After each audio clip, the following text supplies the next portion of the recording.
ரகி, என் அன்பு குழந்தையே, இப்பதிவை நீ கேட்கிறாய் என்றால் இது முழுமையாக உனக்குத்தான். இந்த ஒரு பதிவில் இருக்கும் ஒவ்வொரு வார்த்தையும் உனக்கானது. நான் இப்பொழுது சொல்லப்போவது நிச்சயமாக நாளை நடக்கும் உன்னுடைய வாழ்க்கையில். உன் வாழ்க்கையில் நீ மிகப்பெரிய கஷ்டத்தை அனுபவித்து கொண்டு இருக்கிறாய். எப்பொழுது வாராகி ஆனவள் என்னுடைய வீட்டிற்கு வருவாள், அவள் எப்பொழுது என்னுடைய வாழ்க்கையில் இருக்கும் அனைத்து கஷ்டங்களையும் போக்குவாள் என்று ஒவ்வொரு முறையும் நீ என்னை பார்த்து கேட்டுக்கொண்டே இருக்கிறாய். தங்கமே, உன்னுடைய வாழ்க்கையில் நான் எப்பொழுதோ நிறைந்து வந்துவிட்டேன். நான் இப்பொழுது என்ன செய்ய போகிறேன் தெரியுமா? உன் வாழ்க்கையில் இருக்கும் அனைத்து கஷ்டங்களையும் உன் வாழ்க்கையிலிருந்து வேருடன் அகற்றப் போகிறேன். இதுவரை உன் வாழ்க்கையில் இருந்த கஷ்டத்தை கிளைகளால் தான் உடைத்து தூக்கி எறிந்தேன். ஆனால் இனி வேருடன் பிடுங்கி அதை நான் தூக்கி எறிய போகிறேன். வேருடன் எடுத்த பிரச்சனை இனி உன் வாழ்க்கையில் தொடராது. நீ இப்பொழுது எந்த ஒரு பிரச்சனைக்காக மனம் உருகி கொண்டு இருக்கிறாயோ அது நாளை உன் வாழ்க்கையில் இருக்காது. இந்த வாராகி தாயை நீ நம்பிய பிறகு எதற்காக நீ கவலைப்படுகிறாய் என்பது எனக்கு தெரியவில்லை.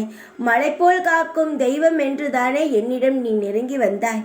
திரும்பவும் எதற்காக நீ அழுது கொண்டு பயந்து கொண்டே இருக்கிறாய்? நீ எடுத்தவுடன் எல்லா காரியமும் நடக்க வேண்டும் என்று நினைக்கிறாய். ஆசைக்கு ஒன்றும் தவறு இல்லை. ஆனால் பொறுமையாக இருந்தால் எல்லாமே பொறுமையாக நடக்கும். அதனால் எல்லாம் பொறுமையாக நடந்து கொண்டு இருக்கிறதே என்று கவலைப்படாமல் ஏதோ நடக்கிறதே என்று மனதை அமைதிப்படுத்திக்கொள். நிச்சயமாக உன் வாழ்க்கையில் இப்பொழுது நடந்து கொண்டிருக்கும் பிரச்சனையானது நாளை நீ கண் விழித்து பார்க்கும் பொழுது இருக்காது. நீ அமைதியாக இருந்தால் எல்லாம் சாதாரணமாக இருக்கும். நீ பயத்துடன் பார்த்தால் எல்லாமே பயங்கரமாகத்தான் இருக்கும். எதுவாக இருந்தாலும் சாதாரணமாக பார். எவ்வளவு பெரிய பிரச்சனை வந்தாலும் அதை ஒரு தூசி போல பார். அதை தட்டிவிட்டு நகர்ந்துவிட.